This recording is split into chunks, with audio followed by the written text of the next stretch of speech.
Academia. Sociedade de caráter artístico, científico ou literário. Nós somos mais que isso.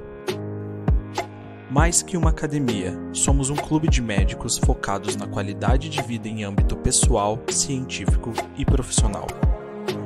Criada por pares e para pares. Uma comunidade que há 10 anos compartilha o que a faculdade esqueceu de contar. 4.000 artigos e textos publicados, 388 autores, mais de 180 países e mais de 225.000 médicos fazem parte da nossa história. Somos a maior comunidade formada por profissionais de saúde do Brasil.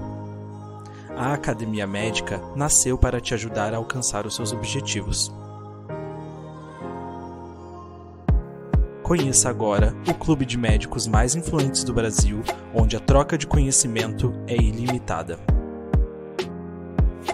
Acesse academiamedica.com.br e venha fazer parte da revolução do conhecimento em saúde junto com a gente. Bom dia, você que acompanha o Troca de Plantão, boa tarde, que você está ouvindo isso. Boa tarde, você que está ouvindo o Troca no seu podcast, no replay aqui no YouTube ou em qualquer outro agregador de podcast. É muito bom estar com vocês. Meu nome é Fernando Carbonieri, sou médico, fundador da Academia Médica e estou aqui hoje para mais esse dia de informar com muita qualidade o que aconteceu na medicina e na saúde nas últimas horas, né? Comigo hoje, você que está assistindo, e logo mais tem Catarina, tem o pessoal que quiser pular aqui para dentro dessa discussão. Bom, sem mais delongas, hoje o Troca, a gente vai fazer uma coisa que a gente fazia anteriormente, trazer as notícias de uma forma rápida, de uma forma ligeira, justamente para poder compartilhar contigo. A primeira delas que eu quero trazer aqui para você é a respeito dessa bomba que é a vitamina D. A vitamina D é suplementada no mundo inteiro, principalmente em regiões como aqui, como a cidade que eu vivo, Curitiba, que é uma cidade que tem uma baixa insolação e tradicionalmente os níveis de vitamina D na população é um nível um pouco mais baixo do que o normal. Então, de praxe, suplementava para todo mundo. Só que, a partir desse artigo que saiu no New England Journal of Medicine, essa suplementação em adultos de meia idade e idosos saudáveis, você não tem diminuição do risco de fratura quando comparado com o placebo, né? E então, esse estudo utilizou homens de idade igual ou maior que 50 anos de idade, ou mulheres com mais de 55 anos de idade nos Estados Unidos, que haviam sido recrutados para estudos porque tinham deficiência de vitamina D e baixa massa óssea ou osteoporose. Um estudo pequeno para você ver, 25.875 participantes, metade mulheres praticamente, observaram ao longo dos anos 1.991 fraturas em 1.551 participantes, ou seja, tem refratura aqui, e os pacientes que receberam vitamina D na dose de 2.000 UI em uma pílula ou uma pílula de placebo não tiveram assim diferença relatada. A Catarina já entrou, já coloco ela no jogo aqui. Então, em comparação com o placebo, não houve um efeito significativo total nas fraturas, o que ocorreu em 769 dos 12.927 participantes do grupo da vitamina D versus 782 fraturas nos participantes do grupo placebo. Mas tem diferença, quem tomou vitamina D fraturou menos, mas essa diferença ela não é estatisticamente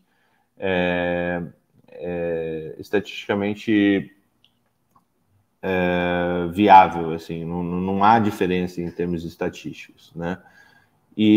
mas que os autores ainda relatam que não houve modificação do efeito de tratamento de acordo com as características basais, incluindo idade, sexo, raça, grupo étnico, índice de massa corporal e índice sérico de vitamina D. E não houve diferença substancial entre grupo de evento adverso. Vamos lá. Catarina, tudo bem contigo? Bom dia. Catarina? É só apertar o microfone. Bom, quando ela puder falar, ela fala conosco.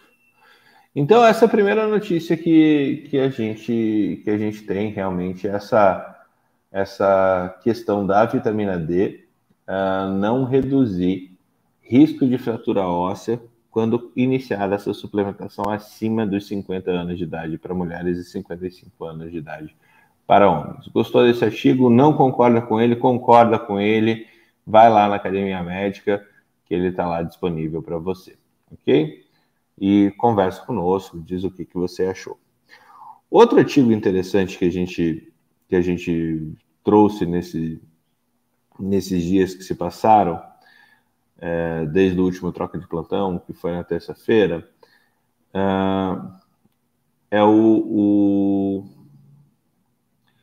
esse artigo que é bem interessante.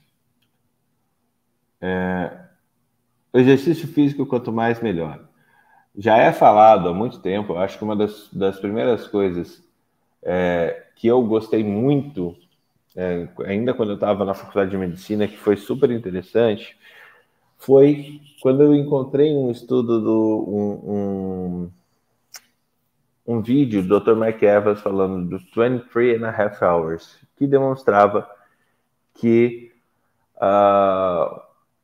o fator de risco isolado que mais era preponderante, o fator de risco modificável isolado que mais era preponderante para você melhorar a qualidade de vida e aumentar a expectativa de vida era o sedentarismo. Ou seja, se você mexesse no sedentarismo, você tem uma população um pouco mais, muito mais saudável e que vive mais tempo. E naquela época eram 150 minutos de exercícios por semana para você já não se considerar mais sedentário. E esse estudo que ele traz, que foi publicado recentemente pela American Heart Association, na Circulation, em uma das revistas deles,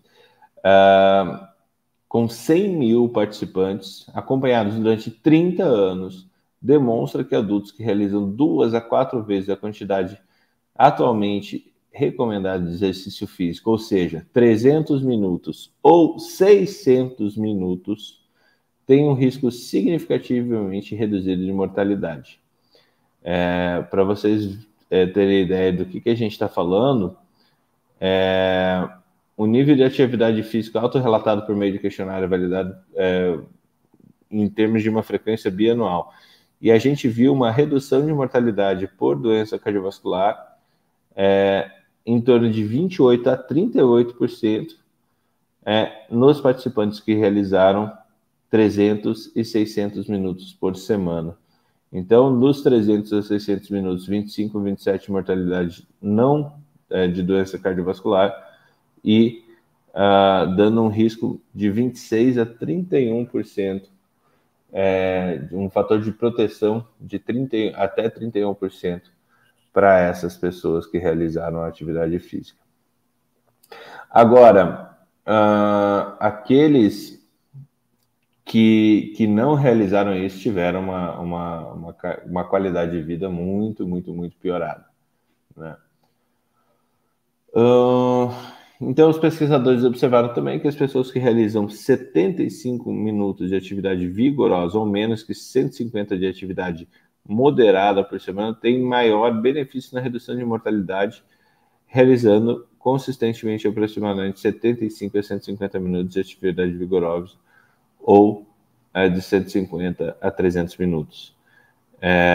Combinar isso é o indicado que eles trazem aqui no artigo. Uma outra coisa que eu queria falar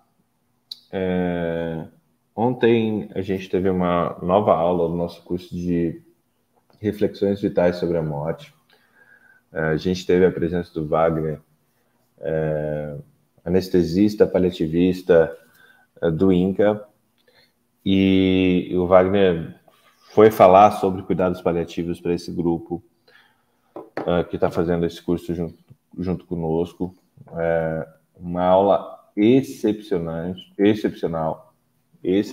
mesmo, onde ele trouxe um pouco da experiência dele de cuidados paliativos, né? E a gente fez algumas discussões, considerando também as questões de extubação paliativa, morrer em casa, morrer no hospital, quais são as condições que, para cada uma das situações, que a gente tem que ponderar, como que a gente pode ponderar cada uma das situações para fazer as nossas escolhas.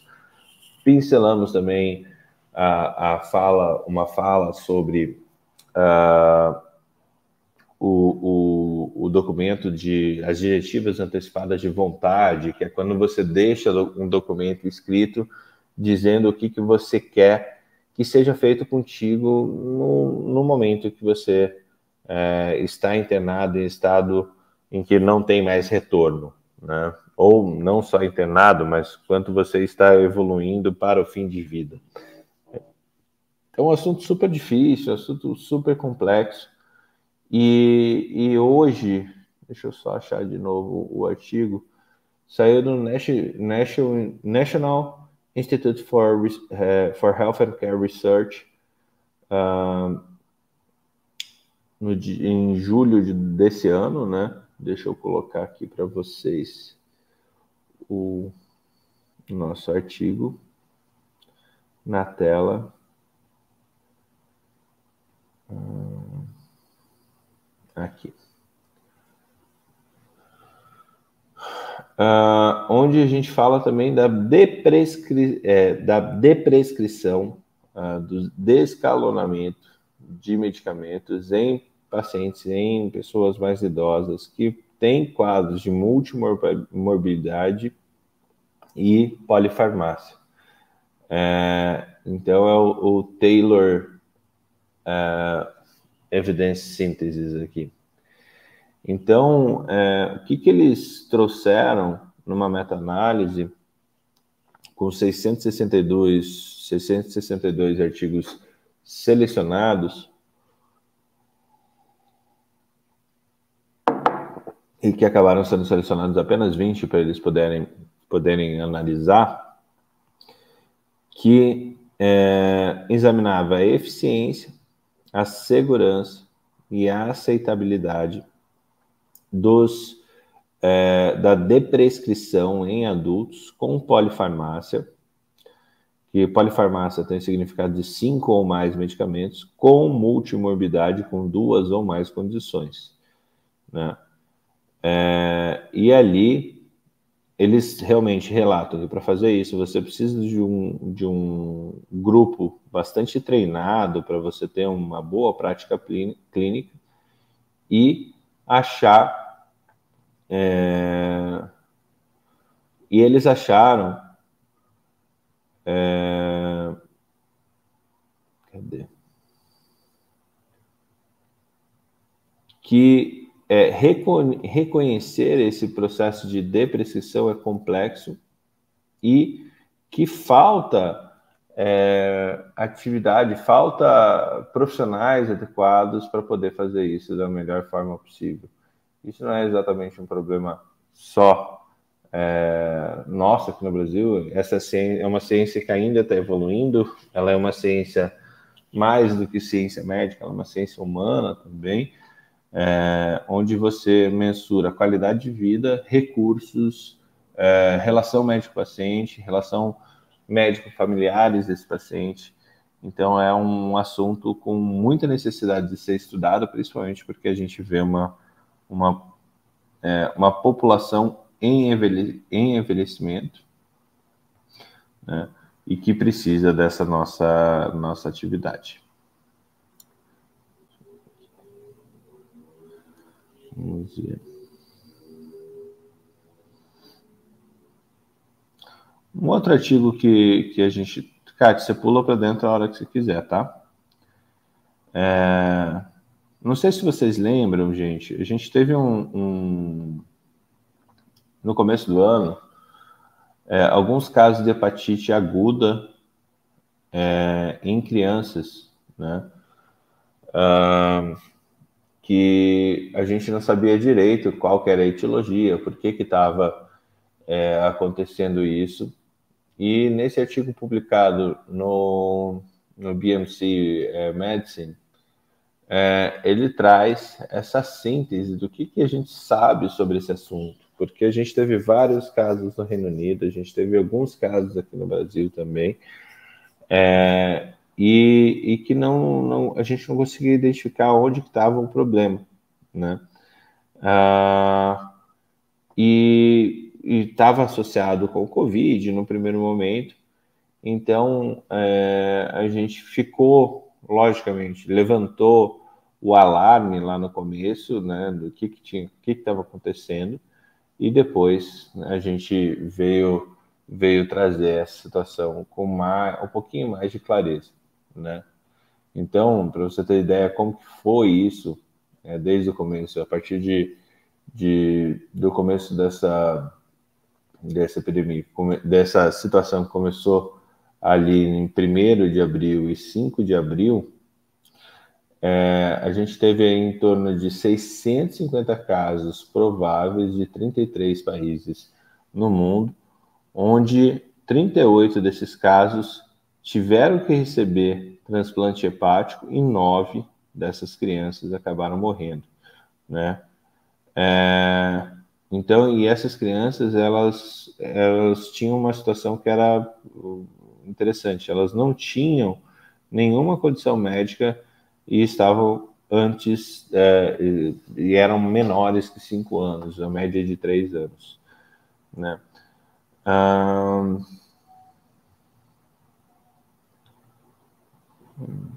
Para você ver como esse artigo, essa situação era identificada. Essas crianças tiveram sintomas gastrointestinais, incluindo dor abdominal, diarreia, fezes pálidas e vômito, com aumento das enzimas hepáticas, principalmente transaminases, as transaminases, e o que normalmente era associado aos vírus da hepatite A, B, C, D e E, só que nesse caso eles não estavam presentes. Tá? Então, o que foi achado nisso, nessa situação ao longo do tempo? Eles, obviamente, levantaram aí as possibilidades de hepatites das diferentes formas, né? Que você tem que poderiam ser a situação. Cadê essa?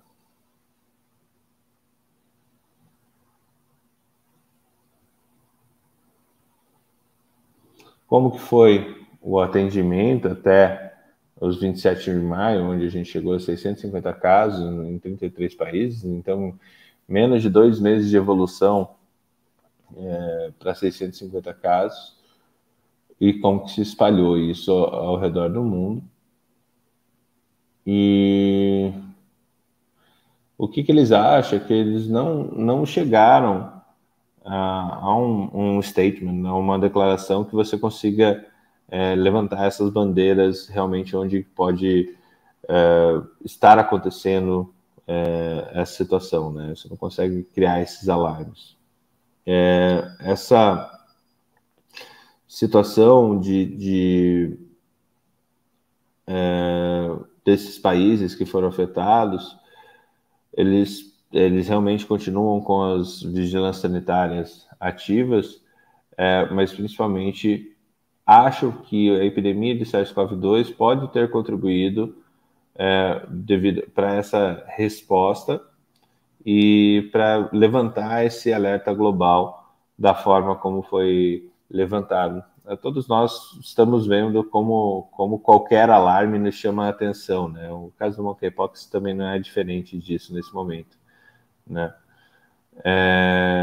E nesse caso, o que foi identificado é que houve uma atividade global capilarizada e coordenada para atender essas necessidades. Vamos ver. Dr. Newton Nunes, tudo bem? Olá, Fernando. Tudo bem? Tudo tranquilo? Estou sem câmera por enquanto, estou aqui no carro. Fica tranquilo. A hora que quiser, abre o microfone. A hora que quiser, abre o microfone para falar conosco, tá? Hoje eu estou fazendo um passadão de notícias e daí você pula para dentro a hora que quiser, beleza?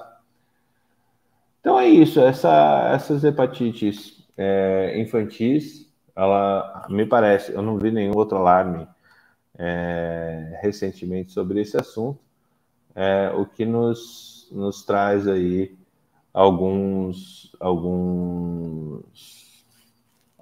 um pouquinho mais de tranquilidade aí para essa situação como um todo.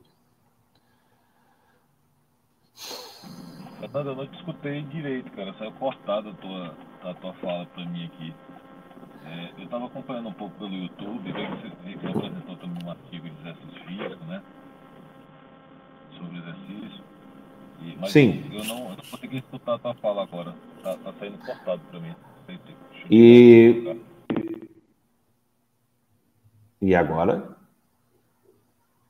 Só presta atenção no trânsito, viu, Newton?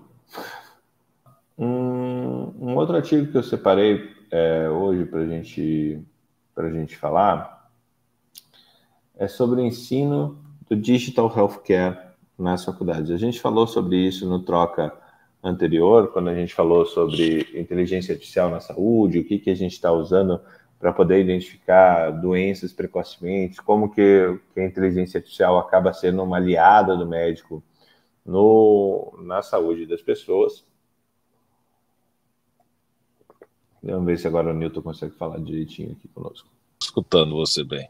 Agora tua voz tá forte e clara, Newton. Bom, tudo bem? Tudo bem, bom dia a todos. Desculpa aí. Bom dia, não, tranquilo. Tava falando aqui, Newton, quando você estava arrumando no tua situação aí do teu celular, o quanto que a gente não tem ensino de e-saúde, de processos digitais nas faculdades, né? A gente estava conversando no troca de terça-feira passada sobre inteligência artificial e o que está surgindo de recurso de inteligência artificial para a gente poder disponibilizar como às vezes propedêutica armada, às vezes tratamento, para melhorar a qualidade de diagnóstico e melhorar a qualidade de vida das pessoas, né? Só que a gente ainda não tem uma qualidade, uma disseminação de educação nas faculdades, né? Até me conta, Newton, assim, de cabeça, quantas foram as vezes que você teve contato ou conseguiu oferecer contato com o termo e-saúde, saúde digital, para os médicos graduados especialistas aí que você preside no caso da Unimed? Fernando, esse é um tema atual, né? Nós estamos passando por uma verdadeira revolução na medicina, tá? E os alunos de medicina têm que estar acompanhando e cientes dessa transformação. Isso vai desde o diagnóstico, desde a parte de prontuário eletrônico, desde até, vamos dizer assim, do uso das ferramentas tecnológicas na área da saúde. Isso não é uma ficção científica, né? Porque muita gente assim está muito distante desse mundo, acha que não, isso é uma coisa que não vai acontecer ou vai acontecer distante. É só um minutinho. Sim.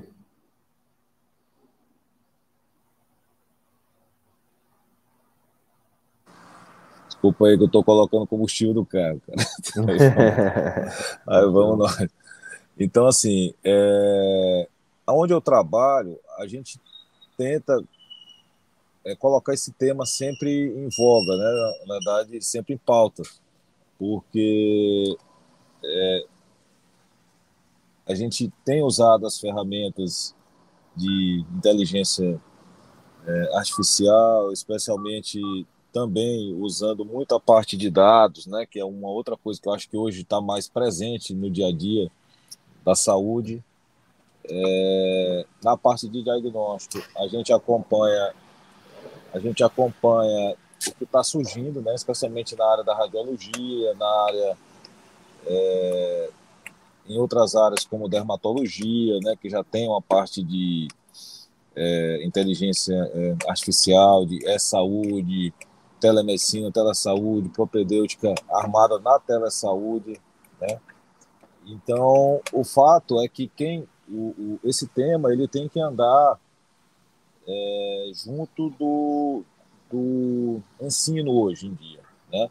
No hospital público que eu tenho uma chefia, né, no HU da UFP, lá nós temos uma unidade de e-saúde, tá? Que eu já acho uma grande vantagem. Que é um hospital público, ele é campo de atividade para a Federal, né, Universidade Federal, e a gente tem uma área toda dedicada a e-saúde. Tá? Na prática, o que nós temos lá? Nós avaliamos todas as tecnologias que vão ser introduzidas no hospital, e também ela dá suporte para um programa de telemedicina, né, que nós fizemos lá de apoio às unidades básicas do Estado, aqui, no caso. E tem um projeto maior, né, qual eu também faço parte, na verdade lá eu faço parte como cardiologista, né, também, onde a gente faz telelaudo, laudo de ECG, e agora nós estamos montando um projeto lá de fazer como se fosse uma teletriagem para aqueles pacientes que são regulados das cidades do interior para a capital. Na verdade, o objetivo disso é evitar as filas e marcação de vagas sem necessidade, né, para a capital, sobrando mais vagas para outros que precisem daquilo ali, né? Então, esse é um aspecto. Então, assim, o meu dia a dia, eu tenho muito contato com tecnologia e queria mais, encontro um pouco de dificuldade de dialogar com outros médicos nesse tema. São sempre aqueles fora da curva, né, que já Bom, acompanham outras iniciativas, né, mas não é uma coisa, vamos dizer assim, regularizada, massificada, entendeu? Não é aquela eu coisa... acho que você falou um negócio interessante, Newton. A gente fala, não, o estudante de medicina tem que se atentar para isso. Peraí. O médico no dia a dia tem que se atentar para isso. Né? Mesmo porque o estudante de medicina é ensinado por quem? Né? Quem que passa o conhecimento para ele é quem está na prática do dia a dia. Então, se a gente... E a minha pergunta foi justamente nesse sentido, né? Como... E não tem resposta, assim, não tem resposta nem certa nem errada, mas como a gente trabalha com a galera que está na lida, né? Para um tema que, como você disse, que é tão revolucionário quanto o e-saúde, né? O e-saúde é uma um coisa negócio que revolucionário na saúde, na medicina. Uma coisa que já está bem claro, Fernando, é que é o seguinte: isso é um processo que não tem mais volta, tá? Então, assim, é aquela frase que a gente já escutou em vários locais, né? Não adianta você ser contra isso, porque quem for contra isso vai ser substituído pelos médicos que aderirem a isso, né? Então, assim, não é que a inteligência artificial vai substituir médico, pelo menos tão cedo, né? Algumas áreas eu acredito até que vai mesmo, né? Mais na frente, não agora, né? Mas neste momento, nessa fase atual, os médicos que souberem lidar com tecnologia e aderirem a esse, não vou dizer nem fenômeno, esse novo momento da saúde, eles vão substituir os outros que não têm a afinidade com a tecnologia. Então, o que se tem hoje na prática? Todo mundo já praticamente, pelo menos aqui no meu meio, usando prontuário eletrônico, né? Isso é o básico, assim, já.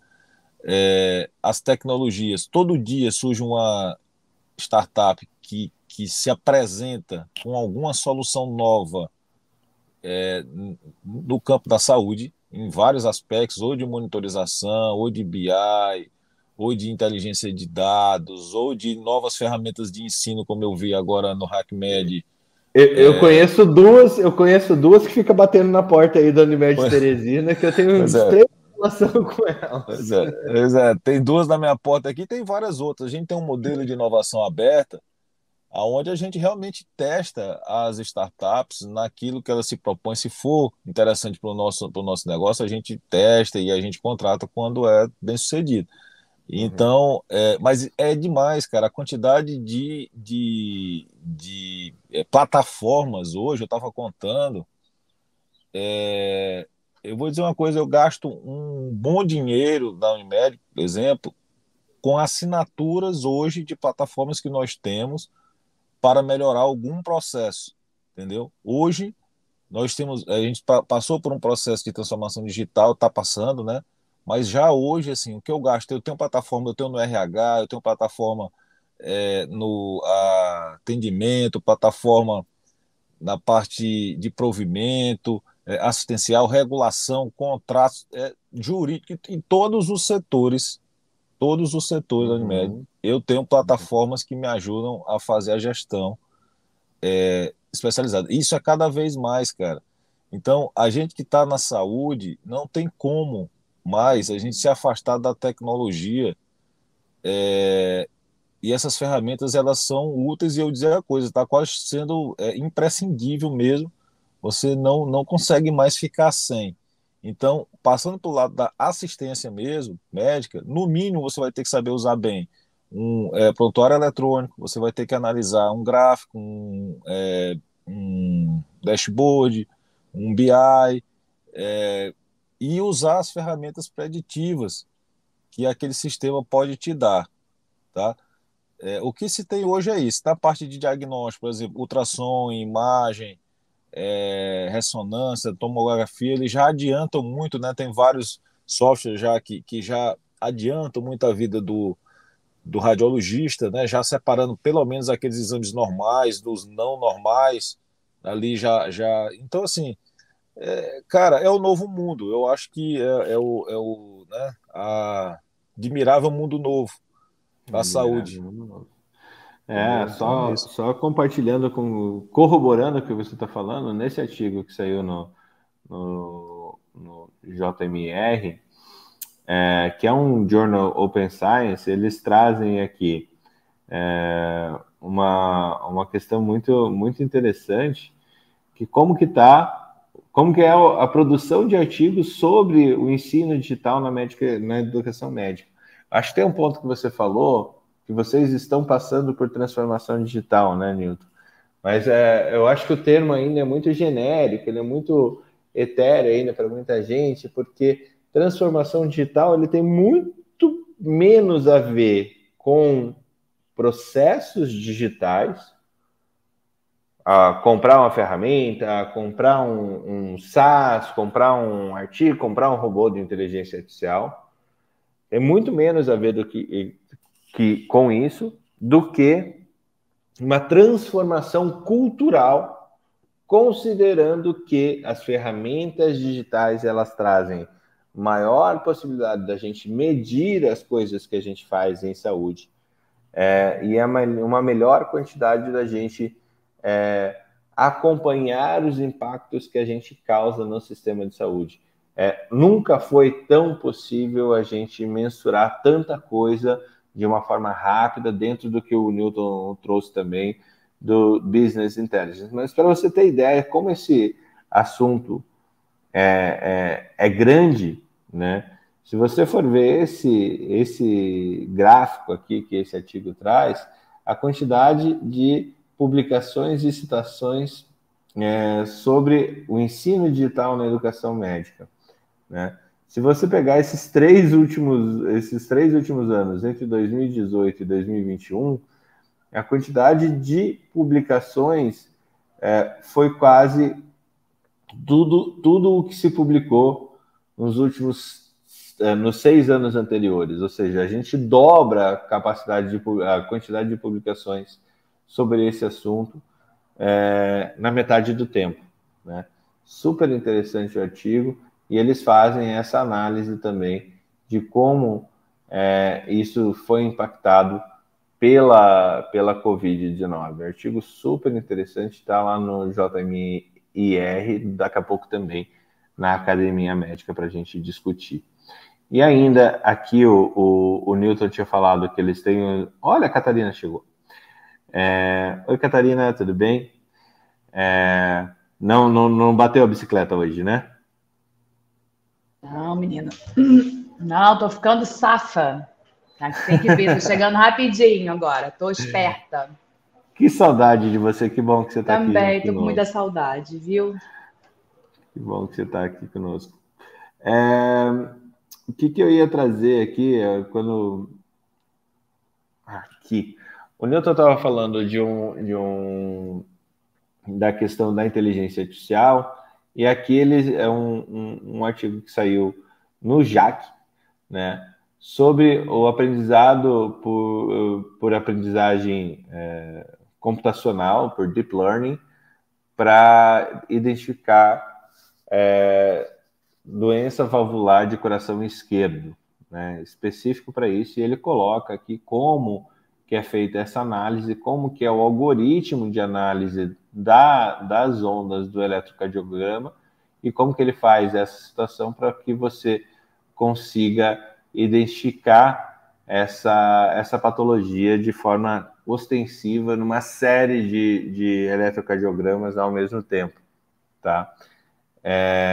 Então, utilizando um eletrocardiograma de 12 derivações por 10 segundos, eles conseguem aumentar muito a sensibilidade desse exame e a especificidade, você colocando o robô de inteligência artificial aqui, de análise profunda, o deep learning, para poder fazer essa detecção do eletrocardiograma. O Jamil, ele tem um robô para isso também aqui no Brasil. Eu até queria passar esse mesmo paper com ele para ver como que eles estão analisando isso. Newton, me diz, para você cardiologista, identificar um traçado de doença valvular até tranquilo, né? Mas para quem não é? Cara, olha, veja só, eu já me impressiono atualmente com o grau de assertividade dos laudos automáticos de eletrocardiograma. Que a gente da maquininha mesmo, né? Aquele da maquininha mesmo. Da própria maquininha, porque eu já sou cardiologista há 24 anos, né? Então, assim, a gente acompanhou, a gente viu surgir, né, esse procedimento, vamos dizer assim, essa técnica desses laudos automáticos, e como era no começo e como é agora, cara, é impressionante a evolução da assertividade dos diagnósticos do eletro já, eu acho. Então assim, hoje, por incrível que pareça, cara, eu já dou uma colada antes ali de vou ver aqui que deu e agora eu vou fazer o meu. Antigamente eu nem olhava, Fernando. Eu nem olhava porque era tão errado que era mais fácil eu me confundir do que acertar, entendeu? Mas hoje, cara, é impressionante. Eu dou uma olhada, lógico que tem erro ainda de todo, mas assim, já tá assim uns 85%, entendeu? Já uma boa margem de acerto do laudo. Com relação à valvopatia, eu tenho que ler o artigo aí, mas eu acho um pouco mais complicado, porque a valvopatia pelo eletro, o eletro é assim, o eletro é um instrumento de alta de alta sensibilidade, né, e baixa especificidade, né, na verdade. Aliás, desculpa, é o contrário. Quando ele dá alterado, dificilmente não tem uma doença, né? Então ele é específico, mas ele é de baixa sensibilidade. Quer dizer, você pode ter uma valvopatia e não ter nada no eletro, porque o eletro ele traz uma alteração um pouco mais tardia. Por isso que normalmente para a valvopatia especificamente, a gente tem dois instrumentos básicos. Um é a ausculta, né, que a gente consegue escutar bem as valvopatias. Então, o exame clínico, nesse caso, ele diagnostica a grande parte das valvopatias de importância clínica, né? Então, aquelas que a gente vai ter que tratar, ou vai ter que investigar, ou vai ter que fazer outra coisa. E aí, por fim, a gente acaba pedindo um ecocardiograma, que é uma ultrassom do coração que vai ver a válvula, né? Então, assim, o eletro em si, ele vai vir tardio, porque o aumento das câmaras, né, que é a consequência de uma valvopatia do lado esquerdo, a mitral, ele vai se manifestar no eletro com modificação da onda P, com modificação do QRS, dando sobrecarga, depois for uma doença valvar regurgitativa. Então, mas isso são fenômenos um pouco mais tardios. É lógico que, como eu falei, quando ele aparece no eletro, realmente a chance de ter uma doença é maior, entendeu? Então, por isso que talvez com as alterações você consiga ter um grau de assertividade. Mas você pode estar perdendo, você pode perder as alterações que não aparecem no eletrocardiograma ainda, que acontece. Eu, como faço ecocardiograma, então eu consigo analisar bem esse achado, né, de você ter um achado no eco e o eletro ainda ser normal, por exemplo, entendeu? Então, isso ocorre. Eu precisaria ler o artigo, mas o que eu vejo aí também nessas análises preditivas é um pouco do que a gente fazia dos trabalhos científicos, né? Então, o que a gente pegava? A gente pegava quais são os achados preditivos de ter determinada condição. Aí você vai, eletro, quadro clínico, você vai juntando tudo e vai se formando um score, né? Principalmente na cardiologia a gente tem muito isso. A gente faz esse score e aí, com aquele score da partir de determinada pontuação, você tem uma chance maior de ter determinada patologia. E o que eu estou vendo hoje surgir em alguns aspectos na inteligência artificial é reproduzir o que a gente fazia com os artigos científicos, entendeu? Então, que pode ser esse caso aí.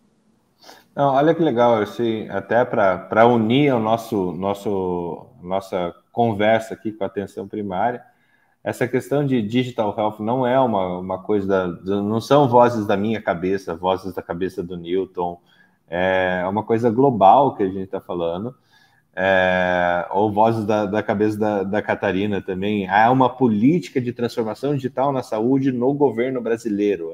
Isso existe desde 2018, fazendo um olhar para 2028 para a transformação digital na saúde brasileira, um documento que pouquíssima gente leu, depois eu compartilho com vocês também, mas a própria OMS, a gente tem toda uma produção científica sobre a estratégia de saúde digital para ser adotada entre os anos de 2020 e 2025. Deixa eu ver se abre aqui para vocês. Deixa eu interromper aí. Só para vocês verem o documento disponível lá na OMS. É muito legal esse artigo. Ele, infelizmente, não está em português. Mas por que a gente faz isso, né? Essa situação realmente para trazer maior capacidade de olhar o sistema de saúde como um todo, priorizar recursos e entregar mais qualidade de vida a mais gente. Eu acho que é isso que a transformação digital acaba provocando aqui para todos nós, né? Então, esse artigo está super, super legal. Ele fala um pouco sobre as tecnologias que a gente falou aqui e como que isso vai entrando no SUS. Seja no SUS ou em qualquer sistema de saúde. Seja por análise numérica, né, BIs e coisas parecidas, seja por, sei lá, como foi o caso da vacinação, de todo mundo ter sua carteirinha dentro do seu celular e poder provar que estava vacinado para entrar. Quando eu fui aí no Rio, Catarina, para poder entrar no aquário do Rio, eu tive que apresentar minha carteirinha aqui de Curitiba, e isso também faz parte dessa questão de saúde digital. Catarina, que saudade! Saudade! Como é que tá essa vida pós-residência médica? É uma loucura. Mas esse momento loucura mesmo, vocês já tinham presenciado, né? Assim, Muito trabalho mesmo. Muito trabalho. Mas muito bom também. Não reclamo, não. Ô, Kátia, Aqui você que... no consultório. Tá. Tá bem cortado teu áudio. Você que, depois que você passou por um cargo de gestão, fez a residência médica, agora é uma empregada e está no LinkedIn medicina, medicina, como que é? Médico na empresa medicina, né? Como é que tá Porque essa perspectiva profissional? Dentro aqui do consultório não há lá grandes coisas.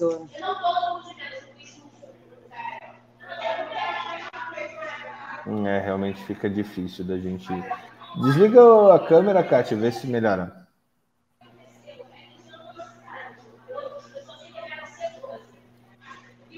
Com o LinkedIn que eu tenho, né? Em que sentido, Fê? A gente está com um delay bastante... A gente está com um delay bastante grande.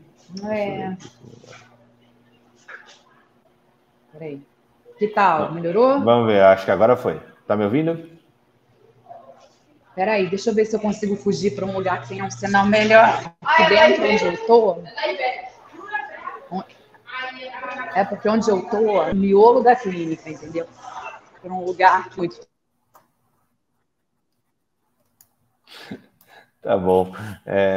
Eu acho que ela tá com problema. Oi? Foi? Oi, acho que agora foi. Tá me ouvindo? Agora sim. Tô vindo para uma área externa aqui, porque eu fico no miolo da clínica, meu consultório. E aí a internet lá é meio mais ou menos. Sim. Pronto, tô aqui, que estou. Você ouviu a gente nesses 6 programas dessa nova temporada, né? E nova pandemia, nova situação. Como é que está a expectativa de vocês aí, atenção primária em saúde, frente a monkeypox ou coisa parecida, Kátia? Por incrível que pareça, aqui no meu território a gente ainda não recebeu nenhum caso suspeito, assim. Graças a Deus, porque aqui é um território gigantesco, né? De pessoas que vivem naquelas condições que eu já falei para vocês quando o Hugo estava falando, assim, aglomerações e em espaços muito, muito pequenos, né? Mas sei que nos outros lugares já estão tendo casos suspeitos, não sei sobre confirmados, né? E aí estou falando de atenção primária posto de saúde. Mas a galera já está trabalhando com os suspeitos, sim. Até onde eu sei, na Rocinha, o que você pode imaginar, o que seja monkeypox na Rocinha, que é a maior favela da América Latina, aqui no Rio de Janeiro. Funciona. E também vi caso suspeito na Tijuca. Tem também caso suspeito em Vila Isabel. Assim, então, assim, algumas coisas... Tá entrando, né? Isso é aquela coisa, é inevitável, não tem o que fazer. Tenho visto pouca movimentação da prefeitura. Governamental, assim, né? De alarme, de orientação, de treinamento ao profissional. E eu, pelo menos, não fui... Assim, a gente recebeu um informe, mas uma coisa muito o melhor treinamento que teve... tipo, o melhor treinamento que teve foi o troca de plantão, né? Sim, sempre. E aí a gente vê na prática como é que está sendo o dia a dia das pessoas que estão na batalha, né? Sabe que ontem eu estava conversando num grupo de médicos do trabalho e já tem casos de monkeypox por contato, né? E uma coisa que me chamou a atenção, né? Eu até brinquei no último programa, porque daí vai ter motociata, vai ter comício, e daqui a pouco... Só que tem coisa muito mais complicada, né? Tem ônibus lotado, tem BRT. metrô, tem BRT, Nossa. tem um esfrega-esfrega da rotina diária que não vai ter como conter esse negócio, a não ser que... principalmente se escapar dessa população que a gente tinha falado, que eram homens que que fazem sexo com homens, que era 90% dos casos, e for para público, vai ser complicado o negócio. E tem essa questão social que é grave, né, Fernando? Porque assim, você esperar o desaparecimento completo das lesões para você liberar uma pessoa do isolamento, sendo que a pessoa só tem aquela lesão de pele e não tem nenhuma outra queixa, né? Os casos, a maior parte das vezes, né? A gente não vai conseguir fazer isso aqui. Você não tem a menor possibilidade. O povo vai morrer de fome, entendeu? O povo vai morrer de fome. Eles vêm trabalhar se arrastando, com tosse, com febre, com tudo, porque são autônomos, porque fazem bico, porque... Então é muito complicado, é muito complexo. Assim, esse lado social que as pessoas não enxergam, não veem, entendeu? E que a gente vê aqui no dia a dia, porque é o que bate na porta da gente. As pessoas com fome, as pessoas sem trabalho, as pessoas não vão para a emergência dos hospitais, quando a gente tem indicação de transferência por vaga zero, porque elas não têm como voltar do hospital para casa depois. É muito absurdo, Fernando. Assim, essa realidade dura que o povo não vê. E não dá para tratar todo mundo de uma maneira generalizada. Você tem que individualizar os casos, né?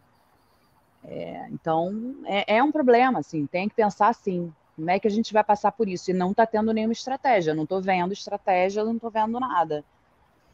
E aí não é só para monkeypox, não. É para tudo, né? É a crítica mas a gente tem que falar dia a dia, a bola da vez, né? A bola da vez é essa. A gente está avisando de novo que vai dar M. Né? Exatamente, mais uma vez. Mais uma vez a gente está avisando que vai dar M. E assim, o tempo para a produção de vacina vai demorar mais tempo do que a M. A M vai aparecer antes. E assim, vai combinar bem uma época pré-eleitoral, pré-eleição, vai ter muita vista grossa, vai ter muita coisa querendo se afastar dessa questão política e o quanto que uma situação como essa pode impactar politicamente as campanhas aí. Né? Então, teremos mais problemas e desculpa a você que nos ouve, porque o noticiário do caos vai voltar pesado. Né, Catarina? Sim. Não, e aí as ondas, né? Assim, as ondas. A gente vai voltar a receber o paciente descompensado, vai voltar a receber... E é todo o trabalho que a gente tem tido agora. Né, de voltar a tentar compensar. E aí, eu até estava pensando nisso quando você estava falando sobre a polifarmácia, né? Eu ia puxar para agora. A polifarmácia é uma coisa que eu vejo diariamente, mas assim, acho que também tem muita questão da falta de segmento, né? Você tem falta de ajuste, você tem falta de acompanhamento, e aí o paciente fica com aquela medicação forever, né? Porque não tem ninguém para rever aquilo. Então, nossa, isso é o que a gente mais vê. É muita coisa. O cara ele vem aqui, e aí você começa um tratamento, e aí você não consegue rever, e aí ele passa mal, vai para uma emergência. Na emergência é prescrito mais um medicamento, porque o cara quer baixar a pressão do homem, por exemplo. Daí não tem contra-referência. E não vai rever. Então, você já acrescentou mais uma medicação naquela prescrição. Então, a coisa que mais tem é isso, é você ver um paciente com 300 medicações que não estão nas doses otimizadas, entendeu? E aí só acrescentando mais um. E o que acontece é que na população idosa, assim, a chance dele estar fazendo uso inadequado é muito grande, né? Você tem muita medicação para um paciente, assim, qual é a chance real dele estar fazendo o uso correto daquilo, entendeu? As prescrições, elas vêm com muito erro também. Ô, Catarina, vocês aí no Rio, vocês têm um prontuário eletrônico integrado já ou não, né? Entre as unidades? Não. Não tem. Não. O prontuário, a gente tem prontuário eletrônico, mas ele funciona um para cada unidade, entendeu? Então não tem como... Não tem como ver isso, assim, o paciente está com... Não. Daí e a aquela gente volta... minha crítica máxima, né, que assim, é exatamente a da contra-referência. Assim, se o paciente não aparecer aqui, eu não vou saber o que aconteceu. Na atenção primária, menos pior, porque a gente consegue pedir para o agente de saúde na casa, checar, né? Se você sabe que o paciente foi internado, por exemplo. Você pode pedir para o agente de saúde ir lá, ver o que foi.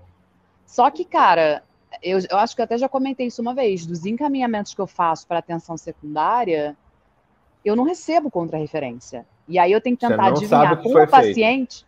Não, eu tenho que tentar adivinhar com o paciente o que foi que o cardio disse para ele, o que foi que o endócrino disse para ele, né? O que foi que, sei lá. E isso é muito complicado, sabe? A gente não tem essa interligação, não tem. E aí é um trabalhão, né? Que praticamente você tem que rever a cada consulta, toda aquela prescrição, tem que tentar identificar com o paciente não sabe o nome de remédio, não sabe nada. Às vezes eles trazem uma receita nova, mas não, é o máximo que eu vejo aqui. Não existe integração, não existe. Eu Com tive. um oftalmo, então, dá vontade de morrer, cara. Nossa Senhora. Aí que você não vê nada, né? Não vejo nada, porque aí eles botam aquele bando de sigla, e aí que você não entende nem o que aquilo significa, entendeu? É um horror. Não, mas é muito interessante ver essa transição, né? Eu acho que o SUS tem muito para ensinar para o sistema privado, principalmente em política, né? Política de atenção primária à saúde. Eu tive em uma Unimed nesse fim de semana. A gente fez um treinamento utilizando a simulação realística, com toda a equipe e tudo mais, desde quando o paciente entra na recepção até a alta dele do serviço de atenção primária de uma Unimed aqui no interior do Paraná. Então, primeiro ponto, cara, a Unimed fazendo APS verticalizada. Uma Unimed de quase 100 mil vidas, sendo atendidas 7 mil pessoas nessa primeira unidade que eles chamam de Centro de Atenção à Saúde, e como eles estão fazendo programas dos mais diversos tipos, seja com idosos ali, com o que a Mariléia falava bastante do envelhecimento saudável, provocando envelhecimento saudável, numa população que já é idosa, numa população que ainda não é idosa, mas vai ficar, e como que eles estão trabalhando isso, inclusive com crianças, olha só que legal, as nutricionistas da Unimed ensinando a cozinhar, as crianças obesas a cozinhar desde os 10 anos de idade, para que você consiga evitar uma bariátrica futura nessa população. Assim, os caras estão fazendo um negócio para 15 anos depois evitar um negócio, né? É super legal o que está acontecendo. E eu acho que a gente tem, apesar de ver essas falhas no SUS também, que as tecnologias vão demorar mais tempo para chegar, parece que no SUS as políticas chegam antes, né? Você vê Sim. da mesma forma, Catarina? Sim, como que a gente poderia aumentar essa coisa? O que o privado é bom e o SUS é bom, e onde a gente poderia fazer esse encontro onde os dois se beneficiassem? Porque eu acho que o SUS é muito bom e acaba perdendo depois nisso. Eu acho que no privado, assim, a menos que seja uma coisa muito controle, o que eu, por exemplo, não vi na a Mil já tinha, quando eu trabalhei lá, eles tinham essa coisa do centro de saúde de medicina de família, eles até chamavam de clínica da família, né? Só que você também não tinha grandes interações, assim, a longitudinalidade. O paciente do privado, ele tem uma característica, assim, como ele tem mais opções, ele vai buscando atendimento até ele receber aquela resposta que ele quer ouvir, entendeu? Então ele vai num cardio, não gostei da cara dele, antipático. Aí ele vai num outro cardio, esse disse que eu não tenho nada, mas eu me sinto Ele só mal. faz Aí isso porque ele pode, né? Exatamente. No SUS, não. Entendeu? A galera vem aqui porque se for em outra clínica que é fora do território, não vai ter atendimento. O atendimento ele é territorializado, ponto final, entendeu? As agentes de saúde que ficam nos guichês do atendimento da entrada não deixam essa pessoa atendida, a menos que ela tenha alguma queixa aguda, né? Que seja uma demanda livre por alguma queixa aguda que precisa ser vista naquele momento. Mas assim, o acompanhamento em si, ele é feito no território e não tem discussão, Fernando. Assim, não tem discussão. Isso eu acho que é uma grande vantagem da APS, né? Assim, você conseguir segurar aquele paciente no território em que ele vive. E você não fica pingando de especialista em especialista, como a gente via muito no setor privado, né? Então, assim, mesmo dentro da área privada, que a gente acha que existe uma excelência, mas existe, né, essa ideia de que o atendimento é melhor que SUS, que não é também bem assim, né? Agora, o que a gente tem muito grave aqui no SUS é a morosidade dos processos, né?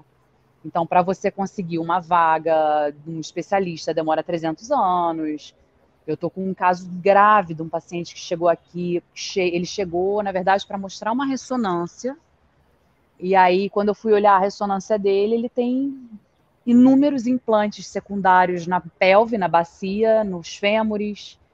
A gente não sabe qual é o foco primário ainda. Imagino que seja cólon, tá?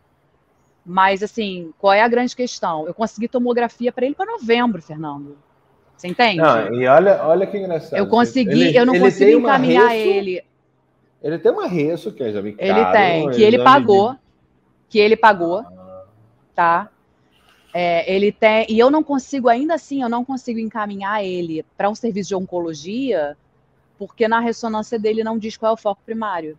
E aí, quando eu mando, eu falei, mas eu vou mandar esse pedido de todo jeito, entendeu? Ele tem que ir, porque ele já está num momento que, muito possivelmente, ele só precisa de tratamento paliativo, entendeu? Ele precisa do controle da dor dele, que é uma outra coisa que eu também não consigo fazer aqui, porque eu não tenho morfina à disposição para a população, entendeu? Então,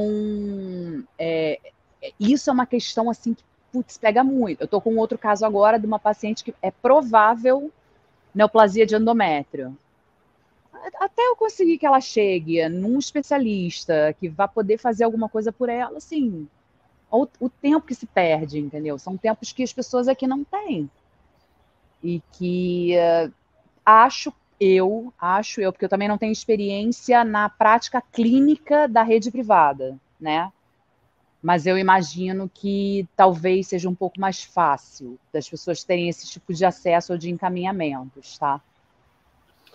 Bom, a gente está com um cara aqui. Newton, como é que tá isso lá para vocês na Unimed Teresina? Como é que tá a questão de APS e essa gestão do paciente grave? Porque, assim, uma coisa que na aula ontem a gente teve foi, se a gente está falando de paliatividade, a coordenação dela volta para a atenção primária, né? O que, assim, é praticamente impossível de fazer nessa lógica que a Catarina está falando. Como é que você vê isso, Newton, lá para vocês, num outro extremo, em outro estado, em outra população, com outra cultura, mas se a gente pudesse comparar, como é que você vê isso, Newton? Bom, o que a Catarina falou é totalmente verdade, no sentido que o paciente do sistema privado, ele tem um acesso muito mais fácil ao diagnóstico e ao tratamento. Até porque, se você tem um plano de saúde, o plano de saúde ele tem que cumprir os prazos, existem prazos, né, para a gente marcar as consultas, marcar os exames, que a gente procura obedecer dentro das operadoras, tá? Então, o que eu vejo no sistema público, e eu sou chefe também, né, de um setor, de um hospital público, então dá para comparar bem o sistema público e o sistema privado. O sistema público ele tem uma atenção primária boa, considero boa aqui no meu estado, é bom, é um sistema bom. Já a parte de atenção secundária, o erro que eu vejo é a fragmentação.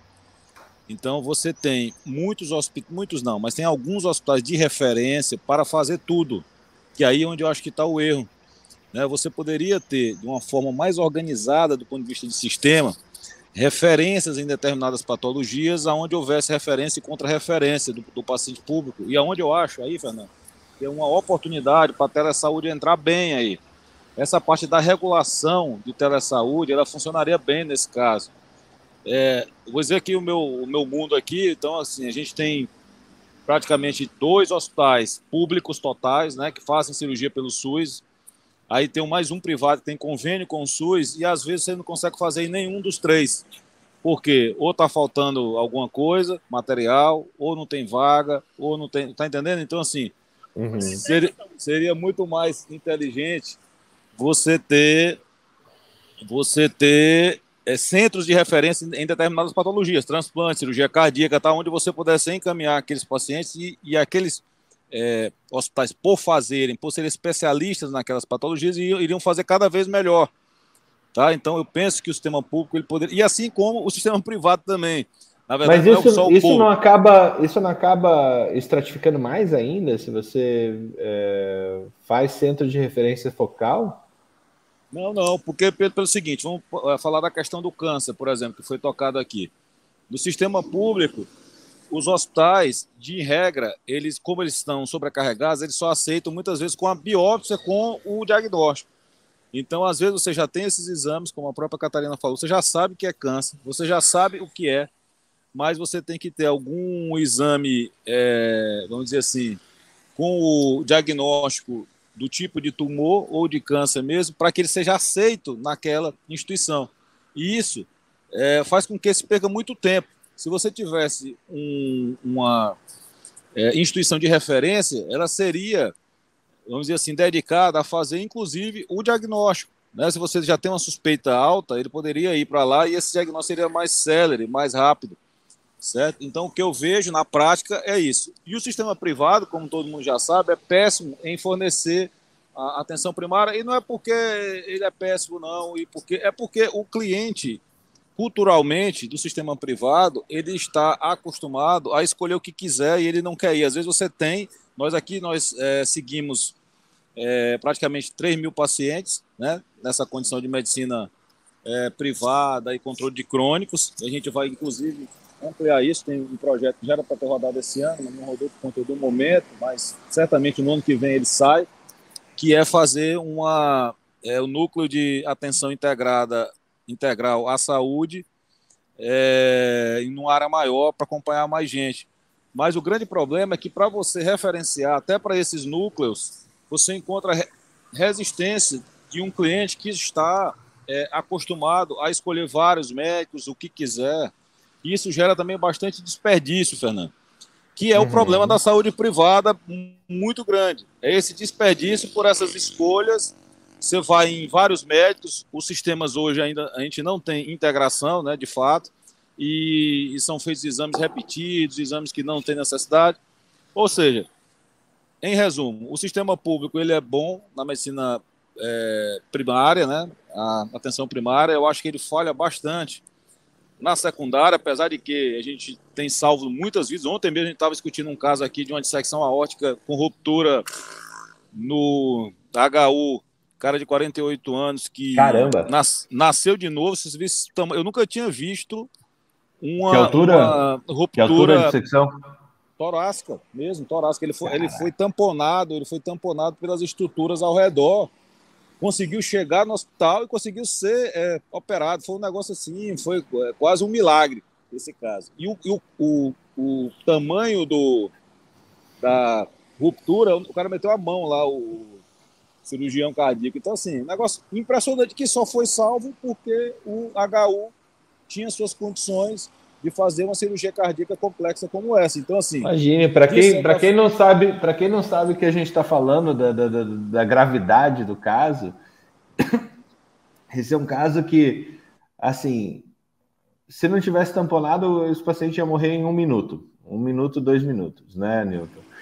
E mesmo tamponado, na hora que abriu, deve ter sido uma sangueira absurda, ou seja, colocar esse paciente em extracorpóreo o mais rápido possível, e esse tipo de cirurgia ainda não é nem extracorpóreo, é parada circulatória total, né, Newton? Esse caso, Fernando, ele já prevendo isso, eles colocaram ele em SEC antes de abrir o tórax, entendeu? Assim, fizeram para poder esvaziar o coração e a aorta, que eles sabiam... Utilizando femoral e coisa?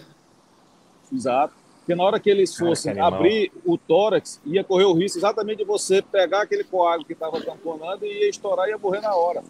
Entendeu? Então, assim, é um caso impressionante, salvo no SUS, cara. Então, assim, lógico que tem serviços que promovem isso, mas eu estou falando como sistema, eu acho que poderia ter uma referência de determinadas patologias que fossem encaminhadas aqueles pacientes para lá e aqueles recursos para aquele tipo de cirurgia fossem direcionados para lá, entendeu? Isso evitaria que outros pacientes que estão na fila do outro hospital, que está faltando nesse momento que eu trabalho também, material para fazer esse mesmo tipo de cirurgia, se ele chegasse lá, ele teria morrido, entendeu? Então, é disso que eu estou falando, é uma organização em termos de sistema. E só para finalizar, Fernando, os países mais desenvolvidos, exceto os Estados Unidos, do qual a gente copiou a saúde privada, né, que é por isso que a gente patina ainda, mas você pegar, por exemplo, o exemplo da Holanda, mesmo você tendo convênio, seguro-saúde, você não vai para qualquer lugar. Você entra no sistema através de uma porta e é feita uma coisa mais racional. E isso diminuindo os desperdícios na saúde privada. Que eu acho que hoje nós temos que passar por essa mudança de modelo, porque do jeito que está, com essa liberação de tudo, ontem saiu mais uma decisão aí dos deputados, vamos dizer assim, liberando o rol que era taxativo para um rol aberto, isso vai, cara, eu estou temendo um colapso do sistema de saúde suplementar até as eleições. Tomara que passe logo as eleições, porque todas as medidas agora são medidas eleitoreiras, sem menor fundamento do ponto de vista de gestão de saúde. Triste, viu, Newton? Triste. Eu acabei perdendo essa notícia que você acabou de dar. Do tipo, o judiciário fez o que o judiciário tinha que fazer e colocar o rol taxativo no coisa, e daí, por questão política, vai lá e é brabo, assim. Bom, como é que está essa situação aí para você? Vocês já estão implantando? Como é que está a implantação de APS aí para vocês em Teresina? Eu vi que você está com a camiseta do Mude um Hábito aí, que é um programa aqui. Tô fazendo caminhada na orla do rio aqui, tá? Legal. É uma areazinha que a gente caminha. Cara, que é o seguinte, é como eu falei, o nosso projeto de atenção primária agora, era para começar agora, nesse semestre, mas devido aos estados mesmo desse ano, que estão muito complicados na saúde suplementar, a gente já está com um projeto engatilhado para começar a nossa atenção primária de fato do ano que vem. Tá? Então a gente tem um programa já, como eu falei, a gente acompanha 3.000 vidas já hoje, a parte de promoção, prevenção, com todas as multiespecialidades, com nutrição, psicólogo, fisioterapeuta, médico. A gente já tem esse programa, a gente tem como programa. Na verdade, agora a gente vai ampliar e vai colocar separado num local físico mesmo, para a gente ampliar a base, né, dessas pessoas que são seguidas, para fazer o que a gente tem que fazer. Na verdade, o sistema de saúde ele não tem que tratar só de doença, ele tem que ter um sistema de saúde, né? Tem que tratar de saúde das pessoas. E a gente quer caminhar nessa linha aí, se Deus quiser, no ano que vem. E no começo do ano a gente começa o nosso projeto. Recomendo você dar uma mergulhada no case da Unimed Cascavel. Cara, impressionante. Assim, eu fiquei completamente impressionado por causa desse trabalho que a gente vai fazer lá. Mas também, Fernando, eu só acredito nesse projeto se tiver uma integração de informações. Tá? Ele tem que estar integrado, como disse a própria Catarina, senão não tem sentido. Na verdade, hoje nós temos dados em um determinado sistema desses 3.000 pacientes que a gente acompanha, que não se conversa, se esse paciente for num consultório, o médico que vai atender não tem esse dado. Entendeu? Então, assim, não tem muito sentido se essas informações não estiverem integradas. Se não tiver referência e contra-referência. Mas uma coisa que eu achei super interessante lá é que eles têm já alguns anos evoluindo nesse programa.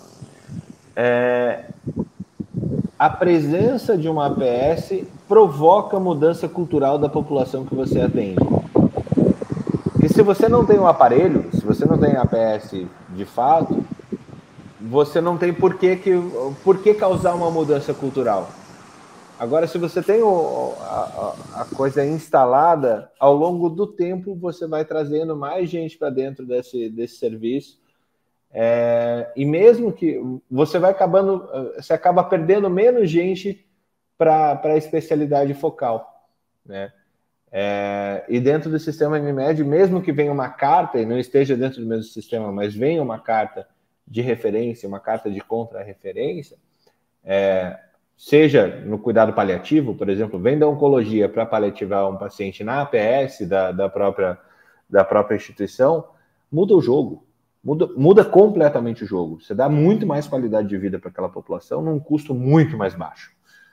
Isso é muito legal de ver essa transformação, e eu acho que passa sim por essa transformação digital que a gente estava discutindo antes, né, Nilton? Eu acho que, acima de tudo, a gente tem que mudar realmente o conceito, a mentalidade, não só dos pacientes, como dos médicos, que também seguem. Você tem que entregar qualidade, é o que eu digo aqui. Não adianta a gente fazer qualquer coisa que a gente pretenda, vamos dizer assim, verticalizar, se você não oferecer qualidade para uma pessoa que está acostumada à qualidade. Isso não vai funcionar. Você tem que promover acesso, você tem que promover qualidade e você tem que promover a inclusão, o retorno e a integração. O cliente tem que perceber valor, por que ele vai ali. Se ele não perceber valor, Fernando, ele não vai sair de casa, ele vai continuar no médico dele, especialista, que pede os exames dele, que segue ele a cada X meses, entendeu? Então ele não vai ver valor. Uma coisa que eu percebi que realmente isso é verdade, que você falou, a gente antes da pandemia, a gente tinha esse núcleo, vamos dizer assim, com uma academia, por exemplo. A gente tinha uma academia própria, né, da Unimed Teresina, onde os pacientes desse programa frequentavam. E eu tive que desfazer essa academia durante a pandemia para alocar algumas áreas lá. E isso é uma das coisas que me fala até hoje. Isso já faz mais de uns 2 anos, 3. Poxa, mas era tão legal quando o próprio cliente fala isso. Então, assim, então a gente sente que alguma coisa ele impacta nele e ele consegue ver valor. Quando o cliente vê valor, ele usa, e o médico também tem que mudar a cabeça, porque assim, nós como cooperativa, somos uma cooperativa de especialistas, né? Então, essa coisa da medicina preventiva, medicina primária, ela não cai muito bem se você não tiver aberto ao modelo, entendeu?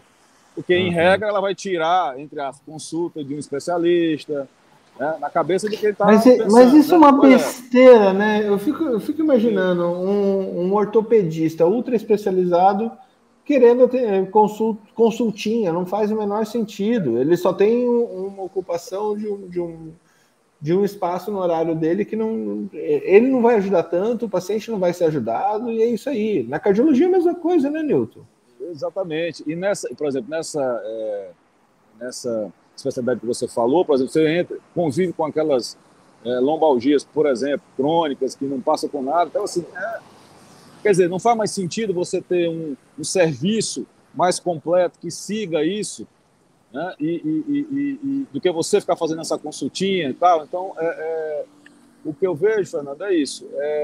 Eu acho que tem muito valor, na minha visão de sistema, tem muito valor, mas não é fácil implementar porque não está na cultura nem do cliente e nem do médico. Tá em quem tem uma visão um pouco mais sistêmica da coisa, né? Mas eu acredito fortemente nesse modelo. E outra coisa, a gente já sabe também que não é um modelo de redução de custo. Outra coisa que se coloca, e eu já estudei muito sobre isso também, não adianta eu colocando isso para diminuir custo para mim em 2 anos, 3 anos, porque esse é um efeito de médio 10 prazo. anos. 10 anos, 20 anos, e é muito difícil até você provar isso, né? Apesar de você colocou aí no começo do Troca hoje aquele artigo lá que já demonstra cientificamente, pelo menos em relação à atividade física, os seus benefícios. Mas não é uma coisa para dizer, eu vou diminuir a sinistralidade agora. Não é isso. É uma mudança de conceito de sistema de saúde. Eu podia criar um prêmio, pelo menos entre vocês e Unimed, o prêmio Unimed mais saudável do Brasil. Mais ativa, mais movimentada do Brasil. Vamos fazer o prêmio pela a Academia Médica, você vai colocar os critérios, entendeu? E aí pronto, a gente faz um prêmio da Academia Médica. Fechou. Então tá, vamos lá. Excelente ideia, Nilton. Excelente ideia. Vamos para cima, porque o que é legal aqui do Clube Academia Médica e do Troca de Plantão é que a gente tem condições de tocar a sociedade como um todo. E isso é muito legal. A gente criar esses projetos da nossa cabeça aqui, eles viram realidade, e isso é muito, muito, muito bacana. O Troca de Plantão, ele é uma entrega nossa, das pessoas que fazem parte do Clube Academia Médica, e a gente deixa um pedacinho de conhecimento para quem está assistindo, para quem participa, com quem participa, para que a gente impacte a saúde aí de todos nós, não só dos nossos pacientes, todos nós somos pacientes. E essa atividade educacional, essa atividade de awareness que a gente faz aqui no Troca, ela é fundamental para todo mundo. Newton, obrigado mais uma vez, obrigado pela presença, por ajudar a gente aqui a desenvolver um pouquinho mais o nosso Troca de hoje. Para você que está nos acompanhando, confira os outros trocas, principalmente sobre o Monkeypox, que está muito elucidativo, está muito claro, está muito transparente sobre essa urgência sanitária que vem por aí. Nós precisamos saber ainda mais sobre isso, porque vai trazer problema, vai incomodar. Tá bom, gente? Um abraço a todos, tenham um excelente dia e até terça-feira que vem no Troca de Plantão. Até mais. Academia. Sociedade de caráter artístico, científico ou literário. Nós somos mais que isso. Mais que uma academia, somos um clube de médicos focados na qualidade de vida em âmbito pessoal, científico e profissional. Criada por pares e para pares. Uma comunidade que há 10 anos compartilha o que a faculdade esqueceu de contar. 4.000 artigos e textos publicados, 388 autores, mais de 180 países e mais de 225.000 médicos fazem parte da nossa história. Somos a maior comunidade formada por profissionais de saúde do Brasil. A Academia Médica nasceu para te ajudar a alcançar os seus objetivos. Conheça agora o clube de médicos mais influentes do Brasil, onde a troca de conhecimento é ilimitada. Acesse academiamedica.com.br e venha fazer parte da revolução do conhecimento em saúde junto com a gente.